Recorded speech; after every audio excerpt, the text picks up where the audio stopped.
আসসালামু আলাইকুম, সবাইকে স্বাগতম জানাচ্ছি SBS বাংলা। আপনাদের সাথে আছি আমি সামির মাহমুদ।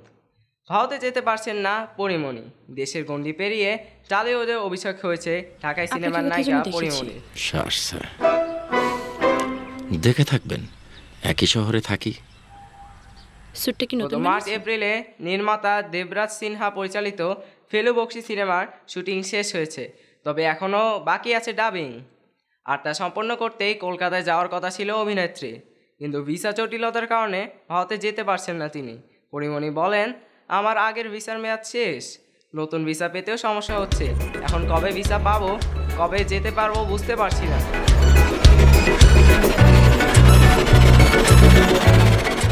এটি আমার কলকাতার প্রথম সিনেমা, আমি চাই দ্রুতই মুক্তি পাক সিনেমাটি।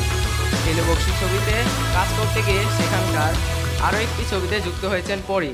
এই বিষয়ে এখনই বিস্তারিত জানাতে নারাজ থাকার কারণ হিসেবে তিনি বলেন, নতুন এই সিনেমার শুটিং বাংলাদেশেও হবে, থাকছেন জনপ্রিয় অভিনয় শিল্পীরা, যে কারণে আয়োজন করে এই খবর জানানোর পরিকল্পনা করছেন প্রযোজনা প্রতিষ্ঠান। 8ই আগস্ট স্ট্রিমিং প্ল্যাটফর্ম হইচুয়ে উন্মুক্ত হওয়ার কথা ছিল নির্মাতা অনম বিশ্বাসের ওয়েব সিরিজ রঙ্গিলা কিতাব, তবে তখন দেশের পরিস্থিতি বিবেচনা করে এর মুক্তি পিছিয়ে যায়। সিরিজটিতে পরিমণিকে দেখা যাবে সুপ্তি চরিত্রে। চলতি মাসের শেষ সপ্তাহে সিরিজটি মুক্তির কথা রয়েছে। আজ এখানেই শেষ করছি।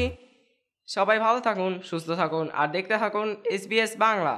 আর চ্যানেলটি ভালো লাগলে সাবস্ক্রাইব করুন এবং সংযুক্ত থাকুন আমাদের ফেসবুক পেজে। আল্লাহ হাফেজ।